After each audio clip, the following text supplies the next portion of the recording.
आज हम बात करने जा रहे हैं शेरे पंजाब महाराजा रणजीत सिंह जी की, जिन्होंने 40 साल राज किया। लेकिन उनके राज में ना किसी को फांसी हुई, ना ही किसी ने प्रोटेस्ट किया। इवन जब काल भी पड़ा था तो लोगों के घर में जाके उन्होंने खाना भी पहुंचाया। एक बार की बात है कि वो जा रहे थे और छोटे छोटे बच्चों ने उनके पत्थर मार दिया। उनको लगा कि शायद पत्थर डायरेक्ट बच्चों ने उनके मारा, लेकिन जब पता करने पे पता चला कि बच्चे तो पेड़ पे फ्रूट्स उतारने के लिए पत्थर मार रहे थे और वो पत्थर महाराजा रणजीत सिंह जी के लग गया। तो महाराजा रणजीत सिंह जी ने बहुत ही अच्छा आंसर दिया। उन्होंने बोला कि अगर पेड़ों पे पत्थर मारने से पेड़ उनको फ्रूट देते हैं तो महाराजा के पत्थर मारने पे महाराजा को भी कुछ देना चाहिए। तो महाराजा ने अपनी तरफ से बच्चों को फ्रूट्स दिए। ये था सिख राज, जो कि बहुत ही ज़्यादा खुशहाल था। लेकिन उसके साथ ही एक राज लगता था मुल्तान। वहाँ के लोग बहुत ही ज़्यादा परेशान थे अपने राजा से, और उनके राजा का नाम था मुजफ्फर खान। वो उनके ऊपर बहुत ही ज़्यादा अत्याचार कर रहा था, परेशान कर रहा था, एक्स्ट्रा टैक्स लगा रहा था। इस बात की इन्फॉर्मेशन महाराजा रणजीत सिंह जी के पास मिली एज ए कंप्लेंट। तो महाराजा रणजीत सिंह जी ने अटैक करने की कोशिश करी, लेकिन उससे पहले ही मुजफ्फर खान ने हाथ जोड़ दिए और बोला कि मैं आपकी अधीनगी मानता हूँ, आपको पैसे दूंगा और आप ही के हिसाब से मैं यहाँ की सरकार चलाऊँगा, मुझे माफ़ कर दीजिए। ये एक बार नहीं, ये 3 बार हुआ। लेकिन तीनों के तीनों बार उसने ना तो पैसे दिए और ना ही महाराजा रणजीत सिंह जी के हिसाब से सरकार चलाई, और लोगों के ऊपर अत्याचार करता ही रहा। लेकिन चौथी बार महाराजा रणजीत सिंह जी ने अपने बेटे कुंवर सिंह को भेजा और साथ में बहुत ही ज़बरदस्त जर्नैल भेजे। सरदार हरि सिंह नलवा, निधान सिंह पंजहत्था, श्याम सिंह अटारी, अकाली बाबा फूला सिंह जी। जब इन्होंने जाके वहाँ पे अटैक करने की कोशिश करी तो मुल्तान के राजा का जो किला था वो बहुत ही ज़्यादा स्ट्रॉन्ग था। उस किले की दीवारें बहुत ही ज़्यादा मोटी थी, और जितनी भी तोपों से उनके ऊपर अटैक किया गया दीवार नहीं टूट पा रही थी। मुजफ्फर खान के पास 29 तोपें थी और वो किले के ऊपर से 29 तोपों से अटैक कर रहा था। तो इससे सिखों को बहुत ही ज़्यादा नुकसान हो रहा था। फिर सिखों ने एक प्लान बनाया कि हम क्या करेंगे, इस किले की जड़ों में बारूद लगा देते हैं। और बारूद लगाने के लिए किसी सिपाही को नहीं भेजा गया, सरदार हरि सिंह नलवा जी खुद गए। उन्होंने खुद जाके अपने हाथों से बारूद लगाने की कोशिश करी। लेकिन क्या हुआ कि ऊपर से फायर बॉल्स फेंके गए, आग के गोले फेंके गए, जिसकी वजह से बारूद फट गया और सरदार हरि सिंह नलवा जी बहुत ही बुरी तरह जख्मी हो गए। फिर उनको उठा के तंबू में लेके आया गया। इस बात की इन्फॉर्मेशन जब महाराजा रणजीत सिंह जी के पास पहुंची तो बहुत ही ज़्यादा परेशान हुए, और महाराजा खुद हरि सिंह जी से मिलने के लिए उनके तंबू में गए।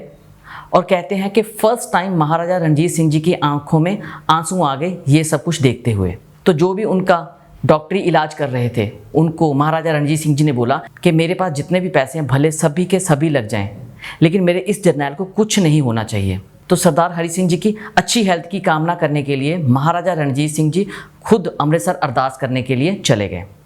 जब अरदास करके वापस आ रहे थे, परेशान तो वो थे ही, तो उनको भंगी मिसल के जत्थेदार साधु सिंह जी मिले।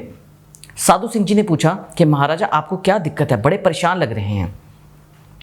तो महाराजा जी ने बोला कि मैं परेशान इसलिए हूँ कि हम मुल्तान के किले के ऊपर अटैक कर रहे थे, हमारे से उस किले की दीवार नहीं टूट पा रही, ना ही दीवार टूट पा रही है, और साथ ही साथ मेरे जो जर्नैल हैं सरदार हरि सिंह नलवा जी बहुत ही बुरी तरह जख्मी भी हो चुके हैं। तो साधु सिंह जी ने पूछा कि मुझे थोड़ा सा ये बताओ कि आपने वहाँ पे कौन कौन सी तोपें यूज़ करी हैं। तो महाराजा रणजीत सिंह जी ने बताया कि हमने जंगे बिजली तोप यूज़ करी है, जफर जंग तोप यूज़ करी है, फतेह जंग यूज़ करी है, जबर जंग तोप यूज़ करी है, लेकिन कोई फ़ायदा नहीं हुआ। तो साधु सिंह जी ने बोला कि आपने जमजमा तोप आजमा के देखी है अभी। तो महाराजा रणजीत सिंह जी ने बोला नहीं, वो तो अभी हमने आजमाई ही नहीं। तो मैं आपको थोड़ा सा बताना चाहता हूँ कि ये जमजमा तोप कौन सी है। जब अब्दाली ने भारत के ऊपर अटैक किया था तो मराठों ने उनका सामना किया था, लेकिन उसके परिणाम स्वरूप क्या हुआ था कि 1 लाख मराठा शहीद हो गए थे, और उस 1 लाख मराठा में से 40,000 इसी तोप ने शहीद करे थे। तो ये जब अब्दाली लड़ाई करने के बाद वापस जा रहा था तो भंगी मिसल के जत्थेदार साधु सिंह जी की अगुवाई के हेठ तोप को छीना गया था अब्दाली से। फिर अगले ही दिन इस जमजमा तोप को मैदान में उतारा गया।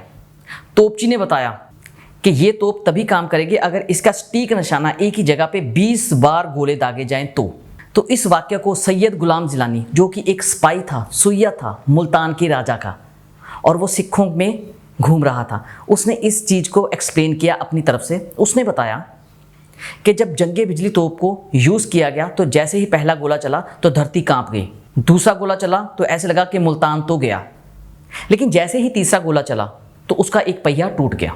तो आर्मी में हफड़ा दफड़ी मच गई। तो जिलानी उस वक्त सिखों के बाणे में था, तो उसने एक आर्मी सिख फौजी से पूछा कि खालसा जी क्या हुआ है। तो आर्मी सिख फौजी ने बोला कि खालसा जी पहिया टूट गया है और दिक्कत ये आ रही है कि अभी ये शायद ना चल पाए।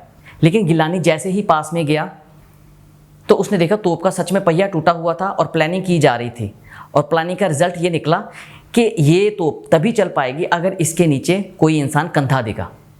पर साथ ही साथ ये बताया गया कि अगर कोई बंदा इसके नीचे कंधा देगा तो वो उसी वक्त शहीद भी हो जाएगा।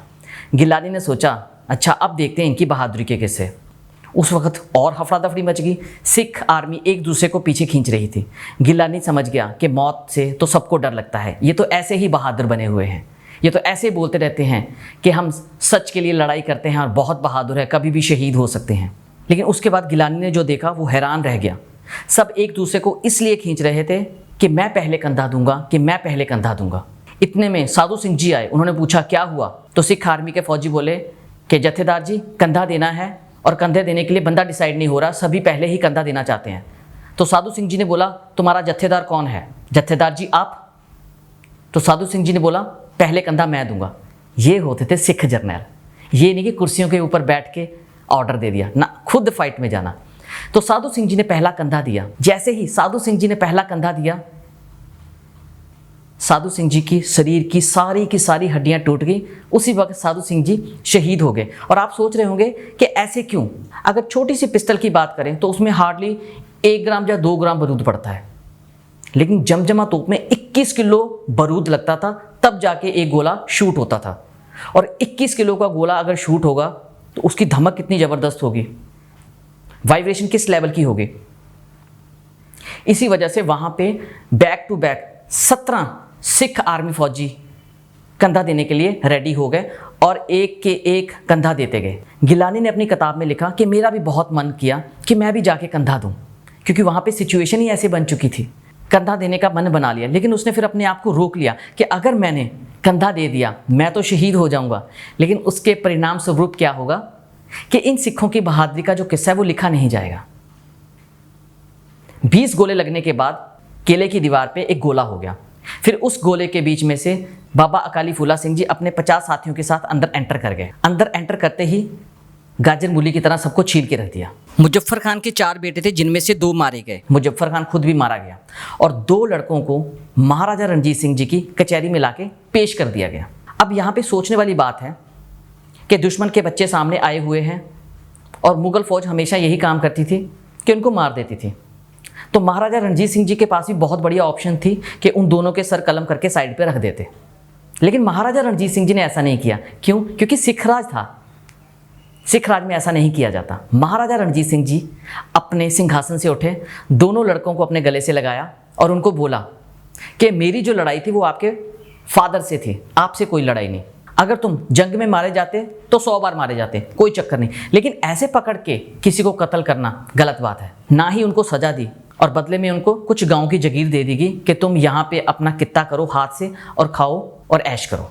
ये वीडियो आपको कैसी लगी आप हमें बताना, और कहाँ पर बैठ के ये वीडियो आप देख रहे हो इसके बारे में भी हमें कमेंट जरूर करना। और मैं चाहता हूँ कोई भी इंसान हो, किसी भी धर्म का हो, ये वीडियो जरूर शेयर करें। अगर शेयर नहीं करना चाहता तो ये किस्सा महाराजा रणजीत सिंह जी का जरूर शेयर करें कि उन्होंने मुजफ्फर खान के बेटों को कत्ल नहीं करा, गले से लगाया। भले उनका बाप महाराजा रणजीत सिंह जी का दुश्मन था, उसके बावजूद भी दोनों बच्चों को जागीर दी, काम करो और अपना कमा के खाओ।